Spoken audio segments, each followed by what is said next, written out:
오늘날 많은 사람들은 중동 지역의 한 국가가 왜 이렇게 복잡한 경제적 상황에 처해 있는지 궁금해합니다.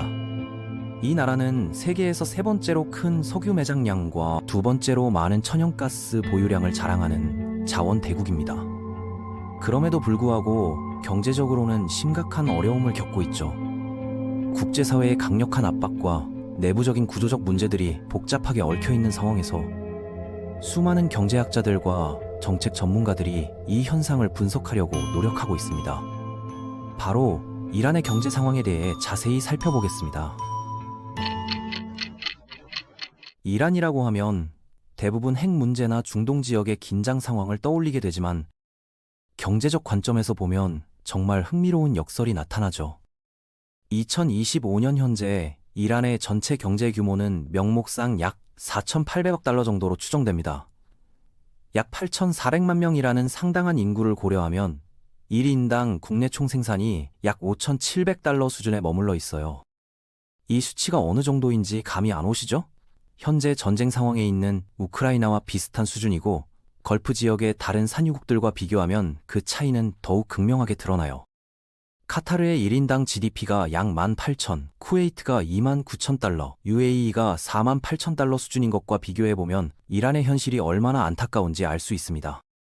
그런데 여기서 정말 놀라운 점은 이란이 가진 엄청난 잠재력입니다. 지리적으로 보면 정말 축복받은 위치에 있어요.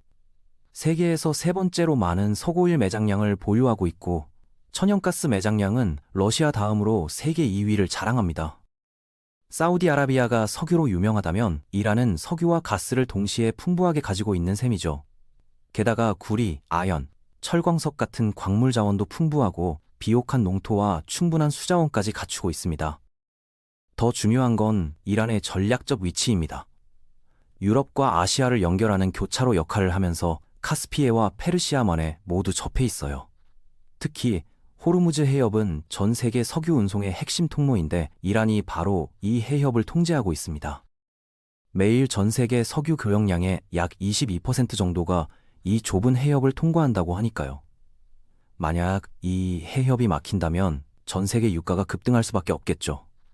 실제로 과거 이란이 해협 봉쇄를 위협할 때마다 국제 유가가 크게 오르곤 했습니다. 인적 자원 면에서도 이란은 상당한 장점을 가지고 있습니다. 인구의 대부분이 젊고 교육 수준이 높아서 경제 발전의 기반이 충분히 마련되어 있다고 볼 수 있어요. 문해율이 87% 수준에 달하고 대학 진학률도 중동 지역에서 상위권에 속합니다. 이란의 과학기술 수준도 무시할 수 없어요. 자체적으로 인공위성을 발사할 수 있는 기술력을 보유하고 있고 의료기술이나 농업기술 분야에서도 상당한 성과를 보이고 있습니다. 이론적으로는 경제 대국이 될 모든 조건을 갖춘 셈이죠. 실제로 2000년대 초반에는 희망적인 신호들이 보였습니다.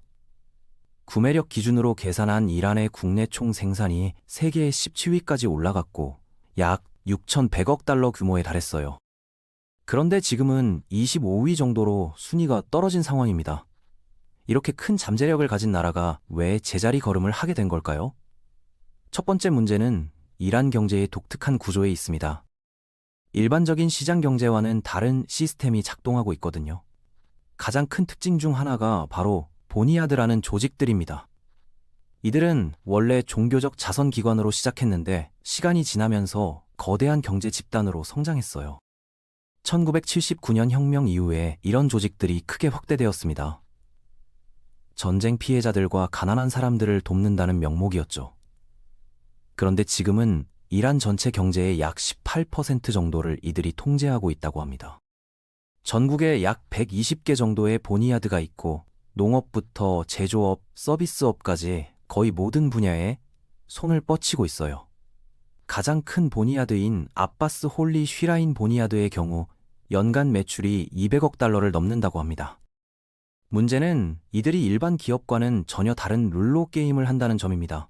법적으로는 여전히 자선단체로 분류되기 때문에 세금을 내지 않아요. 정부로부터 각종 지원을 받으면서도 재무 상황을 공개할 의무도 없습니다. 오직 최고 지도자에게만 보고하면 되거든요. 이런 특혜를 받으니까 당연히 크게 성장할 수밖에 없었겠죠. 그런데 더 놀라운 사실은 이런 거대 조직들 대부분이 수익성이 없다는 겁니다. 1999년 한 전직 국방부 장관의 발언에 따르면 이란 기업의 약 82% 정도가 손실을 보고 있다고 했어요. 너무 많은 사람을 고용하고 있고 비효율적으로 운영되며 부패 문제도 심각하다는 거죠. 보니야드들이 고용하는 인력 규모를 보면 정말 놀랍습니다. 2008년 추산으로는 45만 명에서 최대 520만 명까지 고용하고 있다고 해요. 이들의 가족까지 포함하면 수천만 명이 직간접적으로 영향을 받는 셈입니다. 그러니까 정부 입장에서는 이런 조직들을 함부로 건드릴 수 없는 거예요. 개혁을 시도하면 엄청난 사회적 혼란이 일어날 수 있거든요.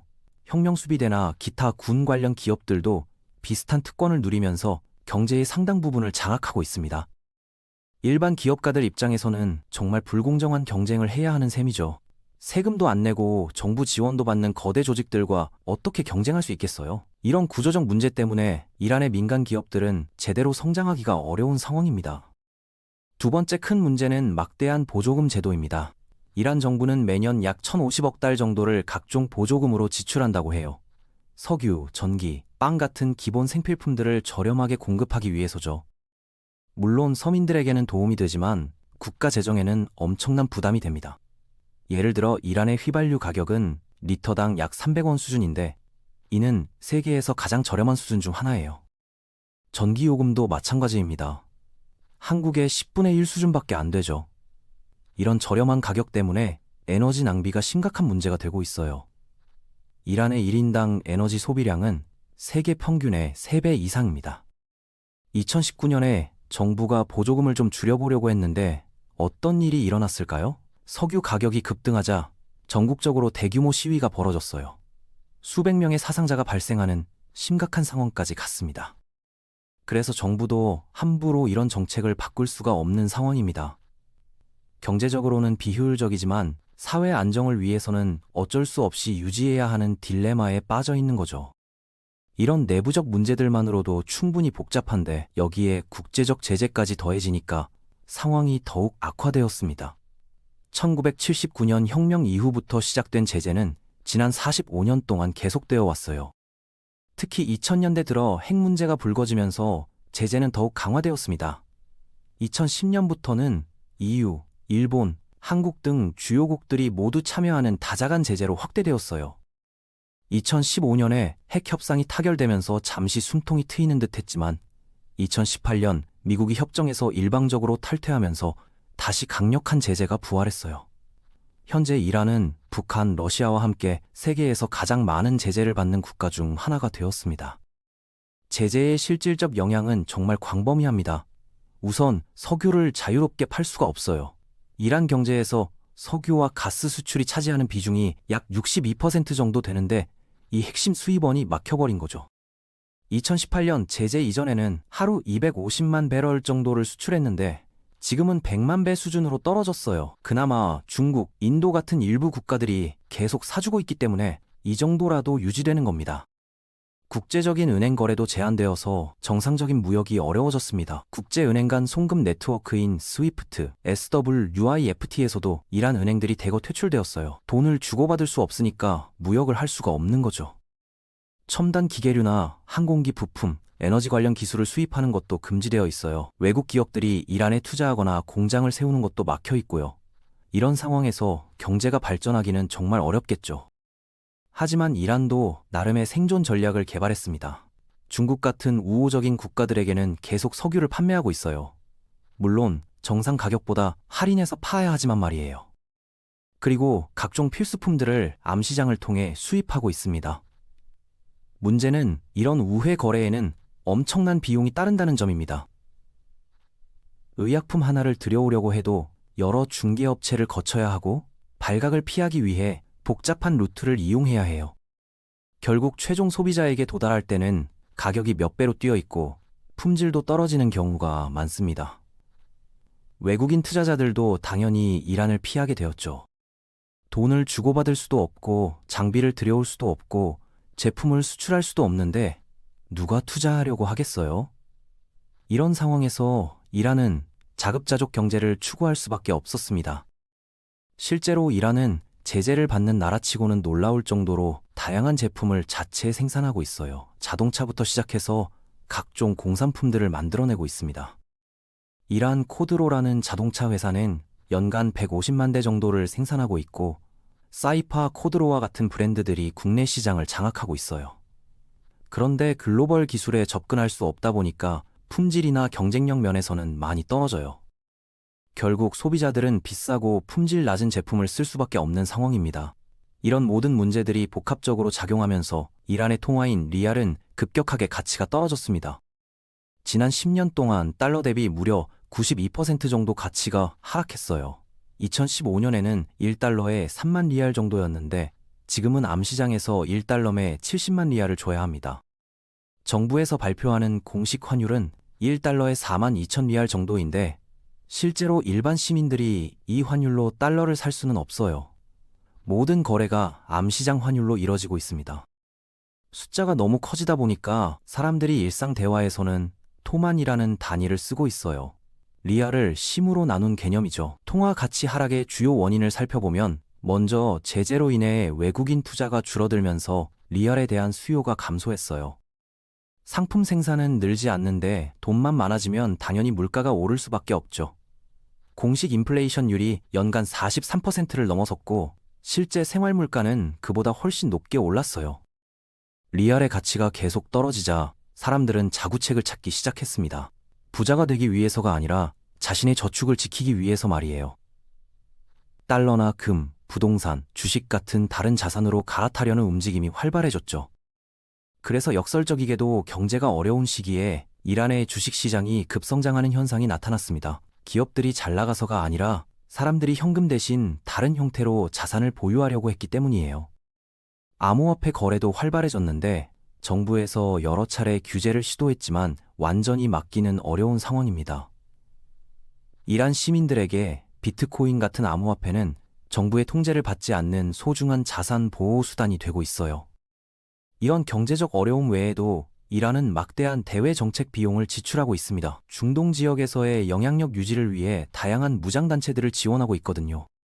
레바논의 헤즈볼라, 이라크와 시리아의 여러 민병대, 예멘의 후티 반군, 일부 팔레스타인 조직들이 여기에 포함됩니다. 2012년부터 2020년까지 이란이 이런 단체들을 지원하는 데 쓴 돈이 약 165달러 정도 추산됩니다. 이란 입장에서는 지역 전략상 필요한 투자라고 생각하겠지만 국내 경제가 어려운 상황에서는 상당한 부담이 될 수밖에 없죠. 만약 이 돈이 국내 인프라 개발이나 산업 현대화, 교육이나 의료시설 확충에 쓰였다면 어땠을까요? 물론 가정의 이야기이지만 많은 이란 국민들이 이런 의문을 가지고 있는 것 같아요. 이 모든 어려움들이 복합적으로 작용하면서 나타나는 가장 안타까운 현상이 바로 두뇌 유출입니다. 교육 수준이 높고 능력 있는 젊은이들이 더 나은 기회를 찾아서 해외로 떠나는 거예요. 이란의 한 전직 과학기술부 장관은 이런 인재 유출로 인한 경제적 손실이 연간 1,580억 달러 정도 된다고 발표했어요. 숫자로만 보면 이란의 1년 국내 총생산과 비슷한 수준입니다. 정말 엄청난 손실이죠. 특히 의사, 엔지니어, 과학자 같은 고급 인력들의 해외 이주가 심각한 수준이에요. 그런데 젊은이들 입장에서는 어쩔 수 없는 선택일 거예요. 자신의 능력을 제대로 발휘할 수 있는 환경을 찾아 나서는 것이니까요. 이란 정부도 이 문제의 심각성을 인식하고 있지만 근본적인 해결책을 찾기는 어려운 상황입니다. 교육 투자도 상당히 많이 하고 있고 과학기술 발전에도 신경을 쓰고 있지만 제재와 경제 침체라는 근본 문제가 해결되지 않는 한 인재 유출은 계속될 것 같아요. 흥미롭게도 이런 모든 제재와 어려움에도 불구하고 이란 경제는 여전히 돌아가고 있습니다. 심지어 테헤란에는 세계에서 가장 큰 쇼핑몰 중 하나인 이란몰이 있어요. 연면적이 140만 제곱미터가 넘는다고 하니까 정말 대단한 규모죠. 이런 모습을 보면 이란 경제의 저력이 만만치 않다는 걸 알 수 있어요. 또한 이란은 제재 상황에서도 나름의 혁신을 추구하고 있습니다. 핀테크 분야에서도 상당한 발전을 보이고 있고 전자상거래 시장도 빠르게 성장하고 있어요. 디지바라는 온라인 쇼핑몰은 이란의 아마존이라고 불릴 정도로 성장했고 스낵박스 같은 음식 배달 서비스도 큰 인기를 끌고 있습니다. 이런 모습들을 보면 이란 경제가 완전히 침체되어 있는 것은 아니라는 걸 알 수 있어요. 하지만 앞으로의 전망은 여전히 불투명합니다. 핵 문제나 지역 정세 등 복잡한 정치적 이슈들이 해결되지 않는 한 제재 해제는 어려워 보여요. 그렇다고 국내의 구조적 문제들이 쉽게 개선될 것 같지도 않고요. 보니 야드 같은 기득권 세력들의 기반을 흔드는 것은 정치적으로나 사회적으로 엄청난 위험을 수반합니다. 보조금 제도를 대폭 축소하는 것도 마찬가지고요. 결국 점진적인 변화밖에는 방법이 없어 보이는데 그 과정이 얼마나 걸릴지는 아무도 모르는 상황입니다. 그럼에도 불구하고 이란이 가진 기본적인 잠재력은 여전히 엄청납니다. 풍부한 자원, 유리한 지리적 위치, 교육받은 인력, 이 모든 것들이 그대로 남아있거든요. 만약 국제적 고립이 해소되고 내부 개혁이 이루어진다면 이란은 분명히 중동의 경제 강국으로 부상할 수 있을 거예요. 최근 들어서는 중국, 러시아 같은 국가들과의 경제 협력도 확대되고 있습니다.